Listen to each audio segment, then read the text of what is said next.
December 7th, 1941, my ship was moored at the Pearl City mooring with one boiler lit off, which means both boilers in number 2 boiler room were at the full steam pressure. This was necessary because our destroyer was the standby ready ship, which meant we should go into action right after the ready ship cleared the harbor. I was approaching the executive office with a special request when there was an explosion at Port Island Air Base. He called away fire and rescue detail. Then he yelled, "Belay that order and man the gun."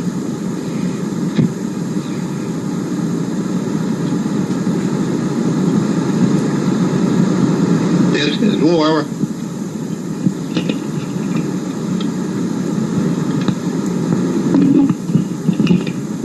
My job was to help carry 50 caliber ammunition to the galley deck guns, but I and my helper had got so much ammo up there, they told us to stop.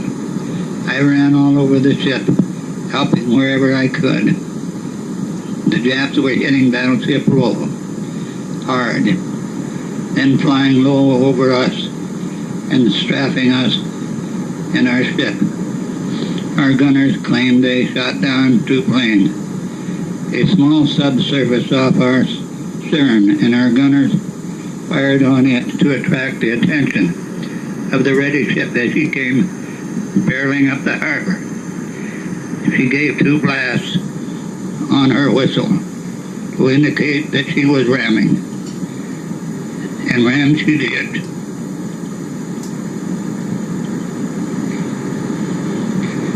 Her number 1 gun shot up and took down a Jap plane at the same time. And he backed off of that sub and went barreling out of the harbor.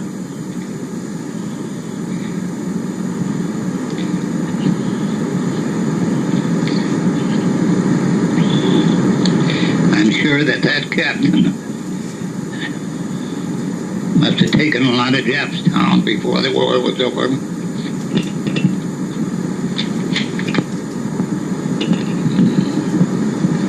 The ready ship had cleared the harbor. Now it was our turn to make for the open sea, where you could maneuver better. We had to go out as fast as possible. No one wanted to get sunk in the channel that would block the harbor. I, as well as the rest of the crew, wondered just what waited for us outside that harbor. If the Japs could do this to us, knowing that they could have been the whole damn fleet out there waiting for us. Thank God it wasn't there. And their subs who were there, and all day long we waited for some big ship to come out. But only a destroyer or 2 made it. And about 4 in the evening, 2 cruisers cleared the harbor and turned east around Diamond Head. A sub fired a torpedo at us that day, and it went under us. It had been set too deep. The Japanese had set their torpedoes deep enough to go under the battleship's armor. Therefore, it was too deep to sink an old World War I destroyer. All night on December 7th and 8th, we watched as the planes came in from the States, and the tracers came up after those planes. The pilots of those planes were not giving the recognition signal, and they didn't know.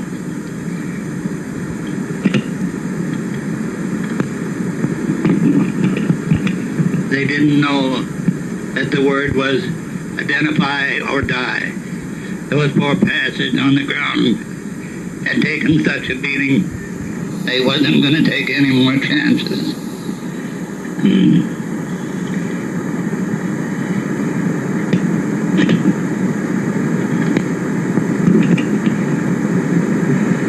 A week later, we went back into the harbor to resupply. It was sickening to see our great ships in such a shape. But if it hadn't been for the loss of the men, the loss of those big battleships wasn't really not a great loss at all, because they really was too slow for the fast task forces that were to come and to fight our war. So they only used them for invasion bombardments. It was just too slow for the new fleets. They did manage to save, the ones they did manage to save only were used for naval bombardment, and then they didn't see naval battles in the Solomon Islands. Just destroyers and cruisers were used. I was transferred from the Breese on the fall of 1943 because the brothers had to be split up when the Sullivan brothers went down on the Juno.